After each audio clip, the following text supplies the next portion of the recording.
যুদ্ধ অবসানের লক্ষ্যে 10 দফা প্রস্তাবের রূপরেখা প্রকাশ করেছে ইরান। একটি স্থায়ী পদক্ষেপের জন্য শুক্রবার পাকিস্তানের রাজধানী ইসলামাবাদে বৈঠক করবেন যুক্তরাষ্ট্র ও ইরানের প্রতিনিধিরা। যুক্তরাষ্ট্রের সঙ্গে 2 সপ্তাহের যুদ্ধবিরতিতে সম্মত হওয়ার ঠিক পরদিন সকালেই ইরান তাদের এই প্রস্তাবটি সামনে আনে। এতে মধ্যপ্রাচ্য থেকে মার্কিন সেনা প্রত্যাহার, কৌশলগতভাবে গুরুত্বপূর্ণ হরমুজ প্রণালীর ওপর ইরানের কর্তৃত্ব পুনর্নিশ্চিত করা এবং ইউরেনিয়াম সমৃদ্ধকরণের অধিকার বজায় রাখার দাবি জানানো হয়েছে।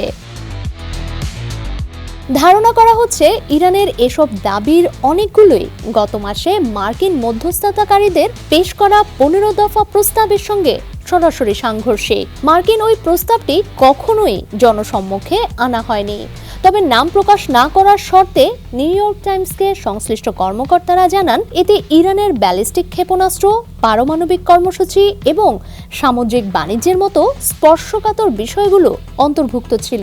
এর আগের আলোচনাগুলোতেও মার্কিন মধ্যস্থতাকারীরা ইরানের ক্ষেপণাস্ত্রের পাল্লা সীমিত করা এবং ইউরেনিয়াম সমৃদ্ধকরণ পুরোপুরি বন্ধ করার উপর বিশেষ জোর দিয়েছিলেন। কি আছে ইরানের এই 10 দফা প্রস্তাবে?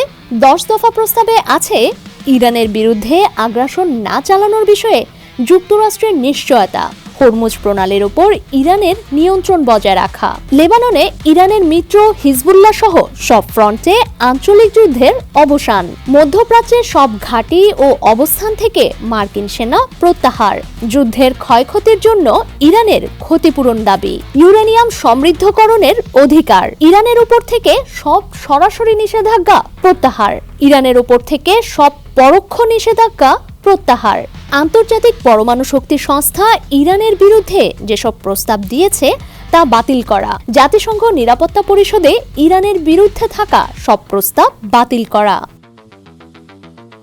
বিশেষজ্ঞ ও বিশ্লেষকরা মনে করছেন যে ইরানের এই কঠোর শর্তগুলো যুক্তরাষ্ট্র মেনে নেওয়ার সম্ভাবনা নেই বললেই চলে। তবে এই প্রস্তাবের দফাগুলোই সম্ভবত আগামী দিনের আলোচনার মূল ভিত্তি হিসেবে কাজ করবে।